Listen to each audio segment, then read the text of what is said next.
पाकिस्तान के शेयर बाजार में नई एंट्री। हद कर दी है बाजार ने, कुछ समझ नहीं आ रहा कि क्या बनेगा।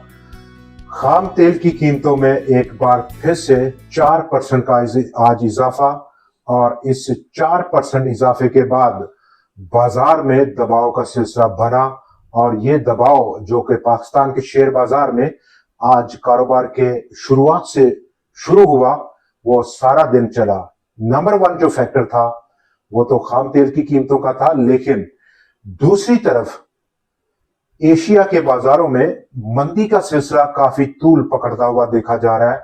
और इस मंदी के सिलसिले में जो कि आईटी रिलेटेड एक मंदी है, वहां पर कोरियन मार्केट्स ऑलमोस्ट आज फिर गिरावट का शिकार है। ऑलमोस्ट 6% का आज फिर कमी हुई, जबकि पिछले 2 दिनों में 16% जायद बाजार गिर चुका है कोरियन बाजार। और ऐसे में अगर हम यूएस इक्विटी मार्केट्स की तरफ नजर करें, वहां पर आज तमाम नजरें सेंट्रल बैंक के शरह सूद के फैसले पर जमी हुई है कि फेड रेट बढ़ाएगा या कम करेगा, या नंबर 3 उसके पास ऑप्शन है अनचेंज रखेगा। तो ये तमाम सूरत हाल इस वक्त बनी हुई है बाजारों में, और इसी सूरत हाल के दरमियान पाकिस्तान का शेयर बाजार नर्वस दिखाई दिया। 1581 पॉइंट्स की कमी की, 1,76,043 पॉइंट्स की क्लोजिंग। और ऐसे में 100x के आज के जो फिगर है, आप देख सकते हैं कि 100 कंपनीज की जहां पर ट्रेड थी, 80 स्टॉक्स, एक बड़ा नंबर है, कमी कर गए हैं। सिर्फ 19 में इजाफा हो पाया और एक स्टॉक अनचेंज रहा। हुजम के एतबार से आज ऑलमोस्ट 60% से ज्यादा की कमी रही with in 100x composition. 47.7 crore shares का मुकाबला, आज सिर्फ 19.2 करोड़ शेयर्स का कारोबार हो पाया। ओवरऑल पूरे बाजार को अगर हम देखें तो वहां पर 34% की कमी रही आज के हुजम में। 96 करोड़ शेयर्स का कारोबार, 1 अरब 46 करोड़ शेयर्स के मुकाबले में 43.2 अरब जिसकी मालियत रही। 4,16,104 नंबर ऑफ ट्रेड्स थी, 5,11,085 नंबर ऑफ ट्रेड्स के मुकाबले में। और यहां भी ताकत का तवाज़ुन आज फिर बुल्स खोते हुए देखे गए। 492 स्टॉक्स में जहां पर मजमूई तौर पर आज लेन देन था, 330 स्टॉक्स में कमी, बड़ा नंबर है, 126 में इजाफा, और 36 स्टॉक्स अनचेंज रहे। बाजार का आउटलुक क्या रहेगा?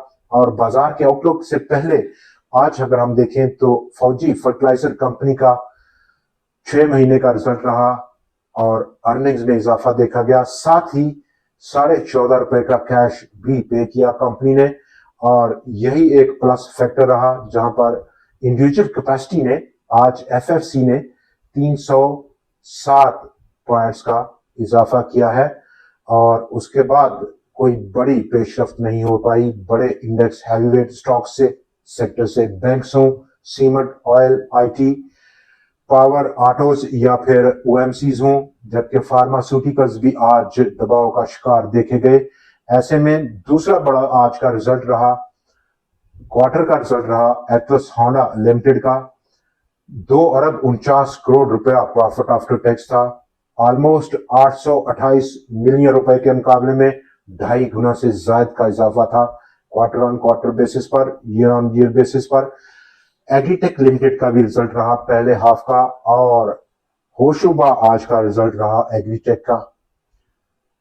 प्रॉफिट जो कि पिछले छमाही में था ऑलमोस्ट 2 अरब 24 करोड़ का, उसको लॉस में बदल दिया उतनी ही नंबर से। 2 अरब 12 करोड़ रुपया लॉस रहा पहले हाफ के लिए कंपनी का। जबकि एफएफसी का रिजल्ट हम देखें तो प्रॉफिट आफ्टर टैक्स 42.42 अरब रुपया, 37.95 अरब रुपए के मुकाबले में ऑलमोस्ट 12% का इजाफा था। और इस तमाम सूरत हाल में आई-10 अब अपने कदम पाकिस्तान से बाहर जमाने की कोशिशों में है, जहां पर वो एक लैंडिंग कर रही है, सॉफ्ट लैंडिंग सऊदी अरेबिया में एक नई एंट्री के साथ। ऐसे में जहां पर माहौल ओवरऑल हैवीवेट स्टॉक्स में, ब्लू चिप स्टॉक्स में काफी ज्यादा वोलेटाइल है। आउटलुक को अगर हम देखते हैं बाजार की, मजीद 2 दिन बाकी हैं इस हफ्ते के और जुलाई की क्लोजिंग के। रोल ओवर सेटलमेंट का हफ्ता है डेफिनेटली, लेकिन यहां पर न्यूज का फ्लो कुछ बदलता हुआ दिखाई दे रहा है।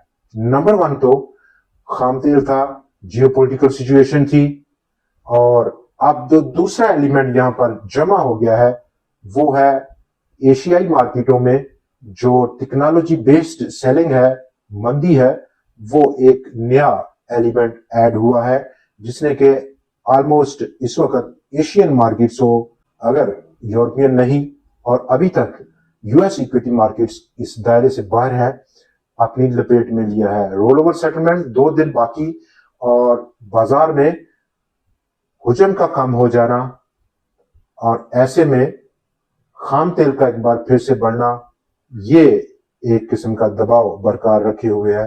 डाउन साइड 100x का इस वक्त का जो सपोर्ट है स्टिल 1,76,000 या फिर 1,75,000 पॉइंट्स की रेंज में इब्तदाई सपोर्ट रह सकता है बाजार को। दोस्तों आज के प्रोग्राम में इतना ही, कल फिर आपसे मुलाकात रहेगी नए एनालिसिस के साथ, देखना मत भूलिएगा।